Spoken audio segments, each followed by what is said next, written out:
소학에 나오는 이야기입니다. 인간의 세 가지 불행에 대해서 말하고 있는데, 하나는 너무 일찍이 공무원 시험에 합격해서 출세하는 사람, 두 번째 불행한 인간은 부모의 덕으로 높은 관직에 오르는 사람, 세 번째는 뛰어난 재능의 소유자. 이런 부류를 세 가지 불행한 인간으로 말하고 있는데, 그 이유는 너무 일찍 성공해서 출세하게 되면 더 이상 공부를 하지 않기 때문에 그렇다라고 설명을 하고 있고, 부모의 덕으로 높은 관직에 올라가게 되면 주위로부터 시기와 비방을 많이 받기 때문이라고 합니다. 세 번째로 뛰어난 재능의 소유자가 여기에 속하는 것은, 사람이 제 덕을 다 겸비하는 것은 결코 쉽지 않은 일인데, 뛰어난 재능을 가진 사람이라고 한다면 자칫하면 자신의 재능만 믿고 처신을 그르칠 수 있기 때문이라고 설명하고 있습니다. 우리 보통 사람들은 그저 망쳐도 좋으니까 한번 그런 조건들 좀 가져봤으면 좋겠다 이렇게 생각할 수도 있습니다. 그러나 우리 인생은, 우리가 걸어가는 이 길은 단거리 경주가 아니라 긴 마라톤의 경주입니다. 이 긴 거리를 결국 끝까지 완주하고 승리하기 위해서는 반짝하다가 사라지는 것보다는 그저 은은히 빛나는 그런 빛으로 살아가는 것이 더 좋지 않을까 생각이 됩니다. 신앙생활 하면서 종종 기적을 바라기도 하고, 내가 사울에서 바울로 변하는 그런 어떤 극적인 경험을 갖기를 원하기도 합니다. 그러나 우리를 가장 안전하고도 진정으로 우리를 변화시키는 것은, 제가 생각하기에는 마치 진주 조개 속에 들어온 돌, 그 아픔을 진액을 내서 감싸고 또 감싸면서 그 고통을 줄여나가면서 점점 그것을 아름다운 진주로 만들어가는 것, 그런 과정이 바로 오늘 우리가 살아가는 인생의 삶이 되어야 되지 않는가 하는 생각이 듭니다. 신앙인이 만들어지는 과정도 이와 같다고 생각이 되는데, 세상에서도 좋은 직업인 한 사람이 만들어지기 위해서는 십수년의 세월이 걸려야 합니다. 존경받는 어른도 사실은 만들어지는 것인데, 사람들로부터 존경을 받을 수 있는 어른이 만들어지는 과정도 사실은 평생을 거쳐서, 그래서 존경받을 수 있는 어른들 한 분 한 분이 만들어진다고 생각이 됩니다.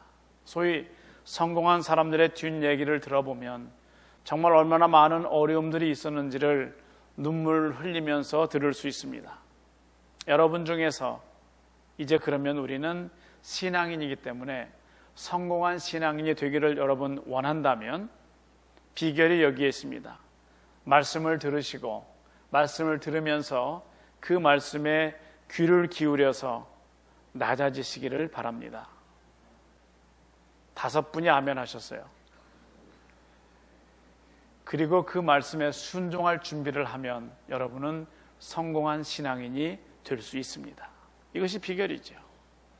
사도 바울은 오늘의 본문을 통해서 또 하나의 주장을 내세우고 있는데, 사실은 좀 더 정확히 말하면 그는 지금까지 앞의 주장들을 한데 묶어서 하나의 새로운 주장처럼 우리에게 말씀하고 있습니다.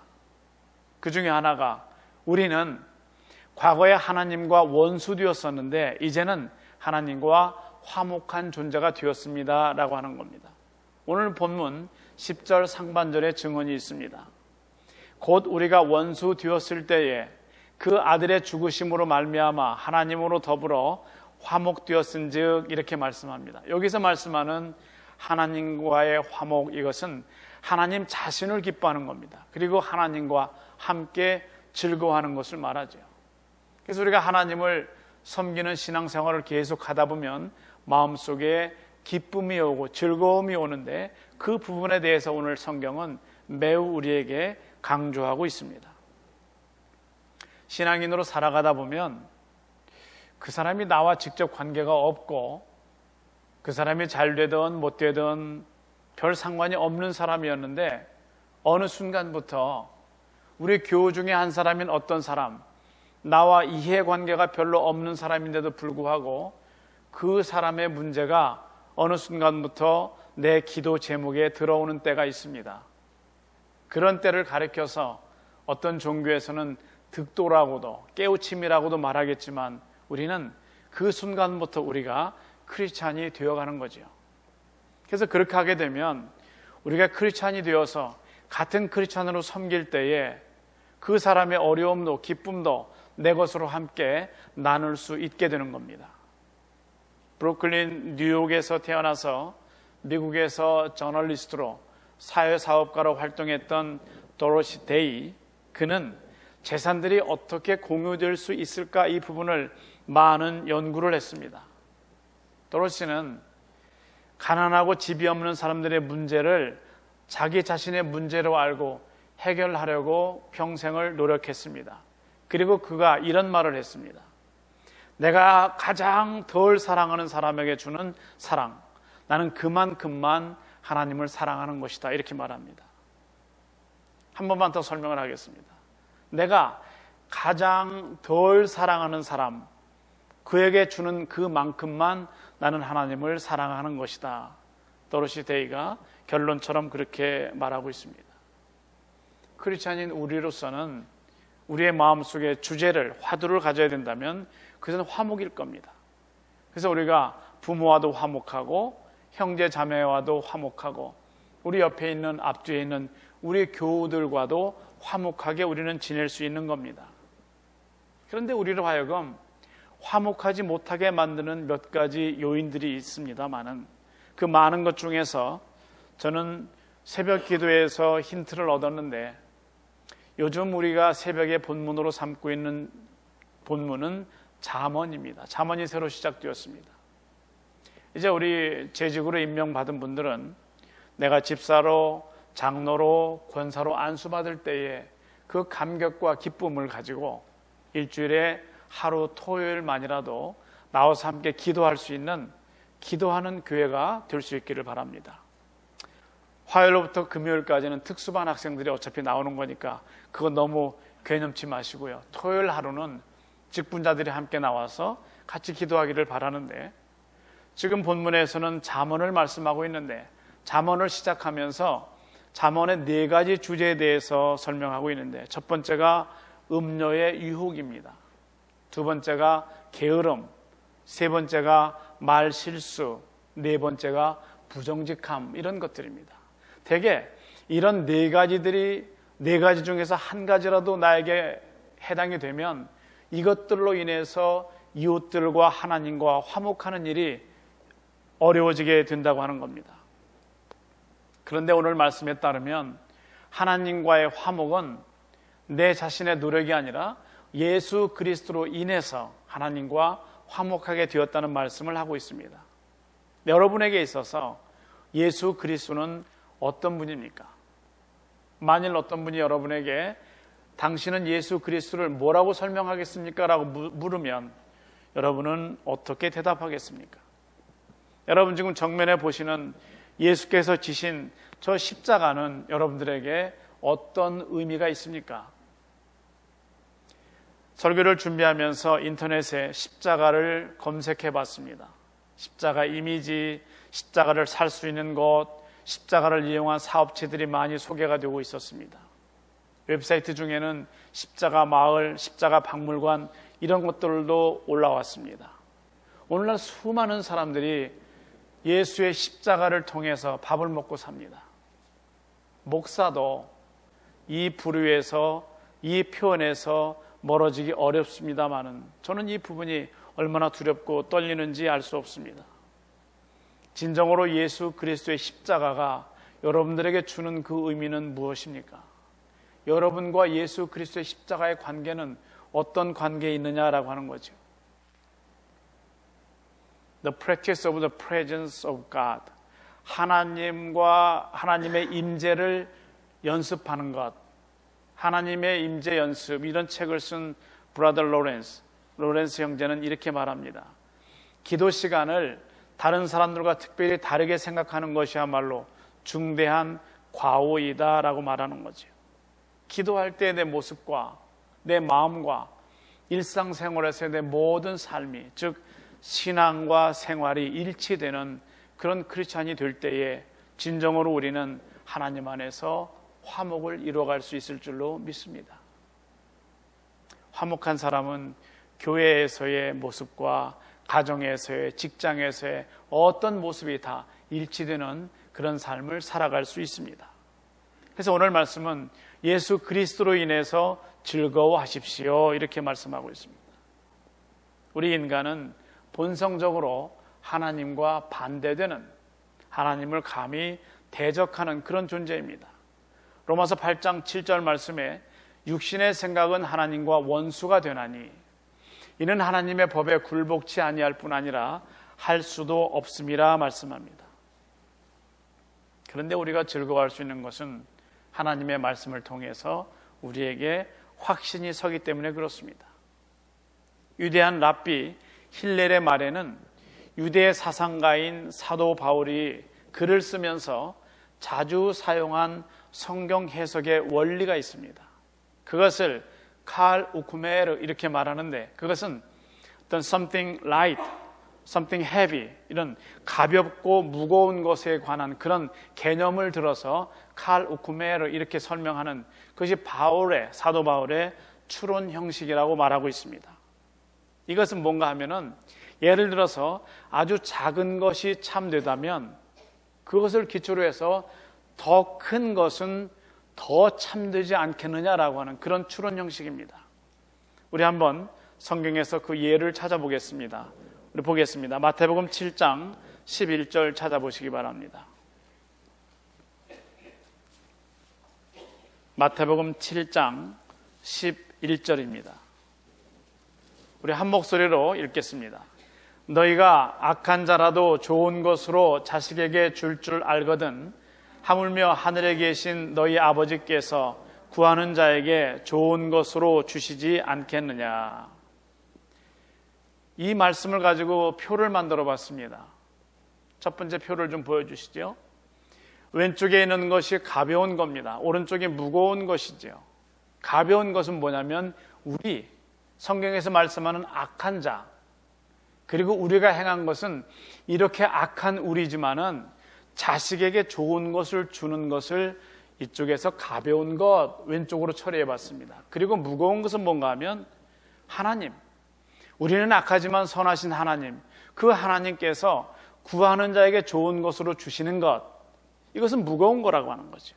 그래서 칼 우쿠메르, 사도 바울이 말하는 이것은 무언가 하면은 우리처럼 악한 사람들도 자식에게 줄 아는데 좋은 것으로 주는데 하물며 선하신 하나님께서 어떻게 구하는 우리에게 좋은 것으로 주시지 않겠느냐, 이런 말씀이죠. 이것이 지금 계속 말씀을 통해서 사도 바울이 우리에게 권면하고 있는, 강조하고 있는 그런 내용들입니다. 이런 추론 형식을 따라가고 있습니다. 다른 하나의 원리는 정반대로 이번에는 무거운 것에서 가벼운 것으로 가는 거죠. 무거운 것은 큰 것입니다. 좋은 것. 그리고 가벼운 것은 작은 것. 그저 소홀하게 대할 수 있는 그런 겁니다. 바로 이 원리가 오늘 본문 9절과 10절에 나와 있습니다. 오늘 말씀입니다. 9절, 10절 우리가 한 목소리로 같이 한번 다시 읽겠습니다. 그러면 이제 우리가 그 피를 인하여 의롭다 하심을 얻었은즉 더욱 그로 말미암아 진노하심에서 구원을 얻을 것이니 곧 우리가 원수 되었을 때에 그 아들의 죽으심으로 말미암아 하나님으로 더불어 화목되었은즉 화목된 자로서는 더욱 그의 살으심을 인하여 구원을 얻을 것이니라. 아멘. 이 말씀도 한번 표로 만들어 봤습니다. 화면 왼쪽에는 무거운 겁니다. 큰 거죠. 이것이 이루어졌다면 오른쪽에 있는 가벼운 것, 작은 것은 저절로 되지 않겠느냐, 너무 자연스럽게 되지 않겠느냐라고 하는 것이 사도 바울의 추론 형식입니다. 무거운 것은 경건치 않은 우리를, 아마 도자가 들어가면 더 좋을 것 같아요. 경건치도 않은 우리를 그리스도 안에서 의롭다고 하시고 심지어 우리가 아직 원수되었는 그 상태에서 하나님과 화목하게 하셨다면, 이것이 왼쪽이죠.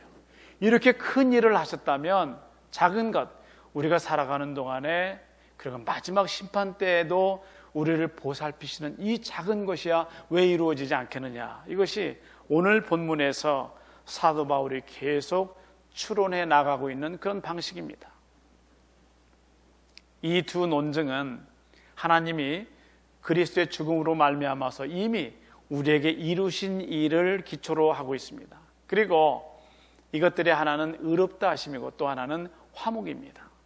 그래서 하나님은 우리를 실제로 의롭지 않은데 예수 그리스도로 말미암아서 의롭다고 하시고, 그리고 그렇게 의롭다고 된 우리를 하나님과 예수 그리스도로 인해서 화목하게 되었다고 하는 이 원리가 가장 중요한 오늘 말씀의 본문 핵심입니다.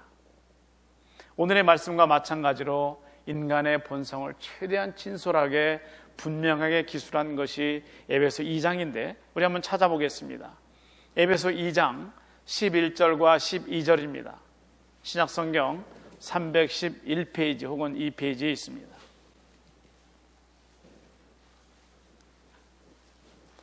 에베소 2장 11절과 12절입니다. 그러므로 생각하라. 너희는 그때에 육체로 이방인이요 손으로 육체에 행한 할례당이라 칭하는 자들에게 무할례당이라 칭함을 받는 자들이라. 그때 너희는 그리스도 밖에 있었고 이스라엘 나라 밖의 사람이라. 약속의 언약들에 대하여 외인이요 세상에서 소망이 없고 하나님도 없는 자이더니. 사실 이 말씀은 에베소인들이 아직 회심하기 전에 주어진 말씀입니다. 오늘 본문 말씀을 받은 로마인들은 다른 사람들에 비해서 특별히 더 즐거운 삶을 살아갈 만한 그런 외적인 조건은 없었습니다. 그런데 그들에게 당신들은 즐겁게 살아갈 수 있습니다, 즐겁게 살아야 합니다라고 말하는 것은 예수 그리스도로 인함, 그것입니다. 우리가 예수를 믿으면서 즐거운 모습으로 즐겁게 살아가야 되는데 그렇지 않을 때가 많이 있습니다. 오늘도 저는 일부에서도 이 같은 내용을 설교를 했는데 오히려 예배 후에 어느 분이 제 아내에게 목사님 좀 속상한 일이 있어요 그러시더래요. 그래서 왜 아니라고 그랬더니 얼굴이 좀 그런 것 같다고. 오히려 제가 즐거워야 됩니다 이런 설교를 해야 되는 이 얼굴의 표정이 잘 관리가 되질 않습니다. 우리 성가대 지휘자도 나와서, 여러분은 등져 있어서 모르지만 오늘도 제일 먼저 나와서 이렇게 하더라고요. 웃으세요, 웃고 시작합시다, 이런 거죠. 특별히 우리 한국 사람들이 이 얼굴들이 좀 잘 그렇게 되지 않습니다만은 아마 아침마다 거울을 보면서 좀 웃는 연습을 하는 것도 괜찮을 것 같습니다. 실제로 내 속에는 즐거움이 있는데 행여 들킬세라 꽁꽁 묶어두고 그저 근엄하게 나는 나이가 많기 때문에, 나는 좀 사회에서 무슨 일 하기 때문에 그렇게 살아가기도 합니다만은 오늘 말씀의 핵심은 실제로 예수를 믿다 보면 즐거움이 오는 겁니다. 즐거워해야 됩니다. 이런 겁니다. 여러분의 얼굴을 통해서 지금 얼마나들 즐거우신지 제가 본다면 즐거워하라고 전화가 오는 것 같습니다.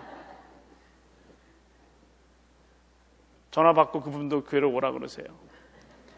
오늘 9절 말씀을 다시 한번 본다면 오늘 본문 9절입니다. 그러면 이제 우리가 그 피를 인하여 의롭다 하심을 얻었은즉 더욱 그로 말미암아 진노하심에서 구원을 얻을 것이니. 여러분의 성경에 더욱, 그 말씀에 줄을 그으시고요, 참고 표시를 하시든지 빨간색으로 동그라미를 하시든지 매우 중요한 단어입니다. 더욱. 이런 표현이 5장 15절, 5장 17절에도 나옵니다. 한 화면에 보여드리겠습니다. 5장 15절 말씀은 로마서, 그러나 이 은사는 그 범죄와 같지 아니하니 곧 한 사람의 범죄를 인하여 많은 사람이 죽었은즉 더욱 하나님의 은혜와 또는 한 사람 예수 그리스도의 은혜로 말미암은 선물이 많은 사람에게 넘쳤으리라. 또 17절입니다.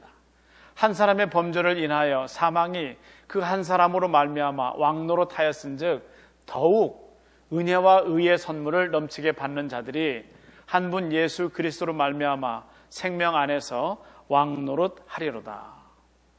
더욱이라고 하는 이 말씀은 사도 바울이 그의 논리와 합리를 같이 적용한 겁니다. 사도 바울의 모든 서신에서 논리와 합리, 이것은 매우 중요한 포인트입니다. 매우 중요한 특징입니다. 앞에 말씀드린 것처럼 적어도 오늘 본문에서는 큰 것에서, 무거운 것에서, 중요한 것에서 가벼워 보이는, 작아 보이는, 사소해 보이는 그것으로 가는 것은 얼마나 쉽겠느냐. 즉 하나님께서는 그런 상황에 있는 우리도 그렇게 사랑하셨는데 이제 우리 남은 날들 가운데 얼마나 극진하신 사랑으로 우리를 보살피시겠는가라고 하는 것이 오늘 말씀이죠. 목각 인형을 깎을 때는 불문율이 있다고 합니다. 최대한 눈은 작게 만들고 그리고 코는 크게 만든다고 하는 거죠. 수정을 할 필요가 있으면 눈은 더 깎아서 크게 만들 수 있고 코는 큰 코니까 점점 작게 만들면서 알맞게 만들 수 있기 때문에 그렇습니다. 큰 것과 작은 것의 차이는 옮겨가는 것은 매우 순차적으로 자연스럽게 되어가는 건데 사도 바울은 오늘 말씀 속에서 우리에게 그런 추론 형식을 따르고 있습니다. 그래서 오늘 말씀에 충실하게 우리가 설명한다면 첫 단계로 우리의 의가 아닌 예수 그리스도의 피의 공로로 말미암아서 우리가 의로운 사람이 되었기 때문에 이제는 하나님의 진노하심에서 멀리 있다고 하는 겁니다. 그래서 이제는 여러분이 보시는 정면에 저 걸려있는 십자가는 그저 장식이 아니고 형식이 아니고 조형물이 아니고 그것은 살아있는 증언입니다. 그래서 우리도 오늘 다드림 찬양에서 함께 불렀던 찬송가 가사처럼 나도 거기서 죽은 거죠. 그것이 우리에게 십자가의 은혜요, 십자가의 보혈이 됩니다. 그래서 여기에서 중요하게 언급되는 것 바로 그것이 구원입니다. 구원이라는 단어를 생각하기 전에 오늘 본문 10절을 다시 한번 보겠습니다. 오늘 10절은 곧 우리가 원수 되었을 때에 그 아들의 죽으심으로 말미암아 하나님으로 더불어 화목되었은즉 그 아들의 죽으심, 예수 그리스도의 십자가 달리심이지요. 그 예수 그리스도의 십자가로 말미암아서 우리가 하나님과 함께 화목되었는데 그 말씀이 상반절에 매우 중요한 말씀입니다. 그래서 구원에 관해서 설명하는 구원받음, be saved, was saved, will be saved, 이런 모든 단어는 세 가지 다른 방식으로 사용되고 있는데 예를 들어서 여러분에게 어떤 사람이 당신 구원받았습니까? 라고 물으면 아마 이 중에서 10중 8구 90% 넘는 여러분은 이렇게 대답할 겁니다. 예, 저는 구원받았습니다. 예수의 십자가 사건에서 예수께서 십자가에 달리신 저 십자가에 저도 이제는 못 박혔고 저도 이제는 구원을 받았습니다. 그건 나의 과거형으로 설명할 수 있을 겁니다. 어떤 분은 네, 저는 지금 구원받고 있습니다. 이렇게도 말할 수 있을 겁니다. 그것은 지금 12시 정각인 이 시간을 지나가는 바로 이때에 내가 구원의 도리를 깨달았습니다라고 하는 그런 분도 몇 분 있겠지만은 단순히 그런 의미가 아니죠. 저는 지금 구원받고 있습니다. 구원받아가고 있습니다라고 하는 거죠. 제가 고린도전서 1장 18절을 읽어드리겠습니다. 십자가의 도가 멸망하는 자들에게는 미련한 것이요 구원을 얻는 우리에게는 하나님의 능력이라. 구원을 얻는 현재 진행형입니다. 구원을 받고 있는, 구원을 이루어가고 있는 구원된 백성이 되어가는 그런 뜻이죠. 또 세 번째 대답하는 하나가 있다면 아니요, 저는 아직 구원받지 못했습니다. 그렇지만은 예수님이 다시 오실 때 나는 구원받을 겁니다. 이런 대답도 할 수 있을 겁니다. 그러면 그분이 예수님이 오시기 전인 지금 이 시점에서 죽는다면, 하나님께로 간다면 과연 구원을 받지 못한 사람일까? 대답으로 한다면 예라고 말할 수 있어야 될 겁니다만은 이 대답 속에는 예수께서 과거에 시작하시고 현재까지도 계속 지속되고 있는 그 일이 장차 완성될 그 영화롭게 바라볼 때를, 영화롭게 이루어질 때를 바라보고 있다고 하는 그런 의미가 됩니다. 그래서 이제는 내가 아예 죄의 현존으로부터 멀어졌습니다.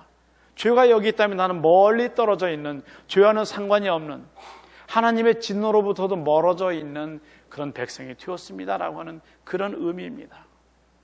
그런데 우리가 주위에서 살펴봐야 될 것은 오늘 제가 지금 예로 드린 세 번째 대답은 현재 구원을 받지 못한 사람처럼 그렇게 들리지만은 오늘 본문 말씀에서 사실 사도 바울은 이 세 번째 의미, 즉 미래적 의미로 구원을 말하고 있습니다. 이것은 우리에게 놀라운 하나의 도전이 됩니다.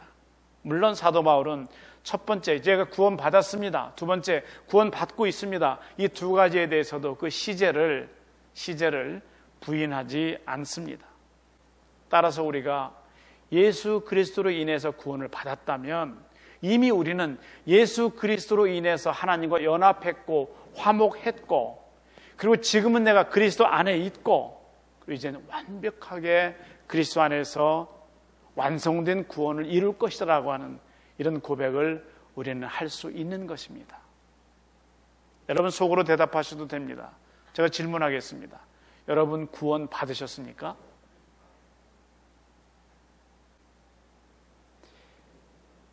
오늘 나에게 주신 이 구원은 얼마나 큰 선물인지 알 수 없는데, 오늘 본문에서 너무나 분명하게 주장하고 있는 것은 예수 그리스도 그분만이, 그분께서 나의 이 구원의 가장 큰 주인공으로 역사하셨다고 하는 사실입니다. 그 증거가 여러분이 보고 계시는 십자가입니다. 저 위에서 예수께서 나를 위해서 피를 흘려 주셨고, 그 공로로 인해서 나는 구원받은 백성이 되었기 때문에 이제는 즐거워할 수 있다고 하는 것을 성경은 우리에게 말씀하고 있습니다. 결론적으로 사도 바울의 논리 두 가지를 요약해 본다면, 첫 번째 논증의 기초는 예수 그리스도의 피로 인해서 우리가 의롭다 하심을 얻었습니다.